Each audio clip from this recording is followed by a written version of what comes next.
Alrighty, so as I was saying before, introducing these liquidity entry models, around the start of 2023 made a really significant improvement to what we were doing and our understanding, and it gave answers, mechanical answers to all of those questions we had regarding liquidity to our trading, which was great.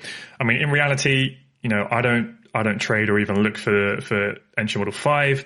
I don't trade entry model 3. So really, myself and the majority of the community, we just look at kind of entry model 2, 4, and 1, right? So that helps to kind of keep things even a little bit more simple. But even with that said, it's led to these main problems that we spoke about in the previous lesson. So me and the team, we discussed a lot of potential solutions, and it's taken us a while to kind of settle on something before we then could really get our teeth stuck into with testing it. And actually, you're going to laugh at how simple, this change is, but it has such a powerful impact on the results and improving, these quote unquote problems that we have with our trading. So basically everything stays the same apart from a few little changes to the entry itself, which is a great thing because it means the learning curve is going to be extremely quick with this. Of course, if you are already experienced with the current strategy. Okay, so kind of just from a high level perspective, how is it we trade? This all stays the same, right? We build our multi-time frame narrative by looking at our higher time frame and our medium time frame, right? In order to get our directional bias for the session or for the day. Okay, once we have done that, we then go on our medium time frame, as you guys will be aware of what that is for you, in order to look to see how can we play that directional bias that we have, right? So i.e., if we know we want to get long for the session, we need to identify those demand zones in which we want to play that directional bias, okay? Once we've done that and we've identified our POIs that we're happy to consider positions from, then we drop down to our lower time frame, right, to do our entry model. So generally, or those entire entry models here, these, although they look a bit complicated, they are all based on the exact same process, right?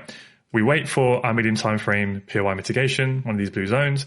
We then look to see, has there been a strong liquidation? If there hasn't, then we wait for one. Once that has occurred, we then identify the PBL. We wait for it to fail.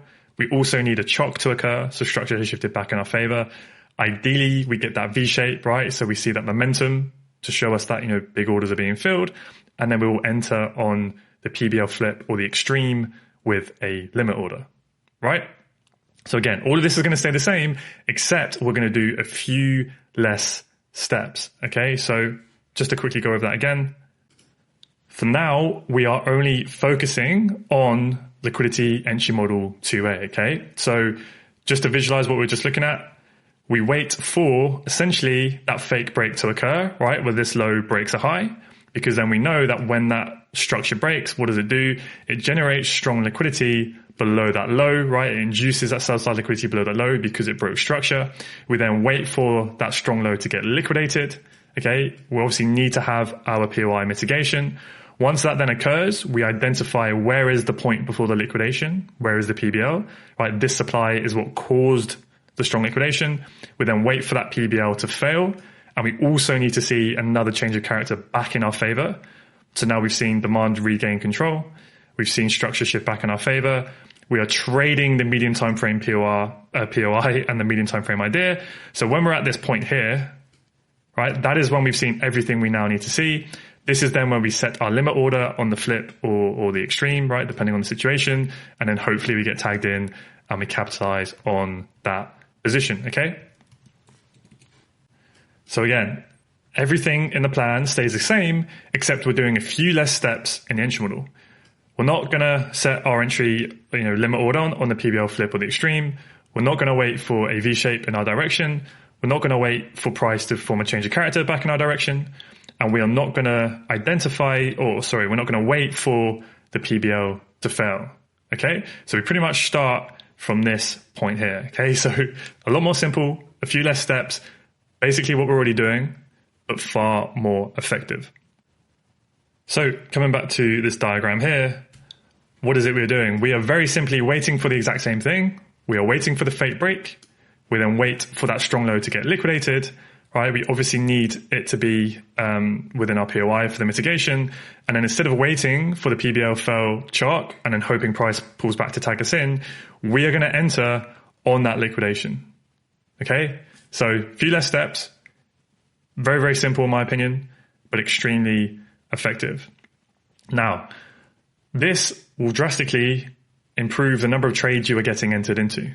Okay, we're going to use stop orders. So stop order is where price is down here and you have a buy order above it. So when price moves up, it's going to tag you into the trade. So this, like I said, drastically improves trade frequency, but you need to be aware that you are trading with less confirmation than waiting for all of this. Okay, so that is the downside. So the most important thing about the strategy is still true. And in fact, it's even more true than it was before. And that is this. That the the medium time frame narrative, or yes, the multi-time frame narrative and your medium time frame POI selection is everything. That's the most important thing, right? You can have the perfect entry model, but if you are trading and entering in the wrong area against the narrative, against the directional bias, you are going to get smashed probably even more because you're getting in before prices move back in your favor. Okay. So I just want to make that very, very, very, very clear from the offset. The most important skill with this strategy is not identifying an entry model and taking it. It is being patient, waiting for the right medium time frame narrative to set up, waiting for the right POI to be hit. And that is a skill that does take time and requires experience. That is the most important thing.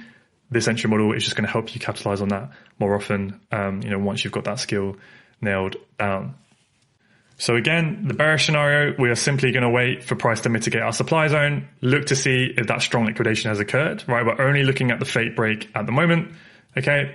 We'll look for that to get liquidated and then we will enter on the liquidation within our POI and then we'll look to take that short. Now, there are some slight details on rules about exactly how we mechanically, do this bit here. And that's what, it's going to be far easier for me to explain on a chart. So in the next lesson, we're going to walk through a few examples.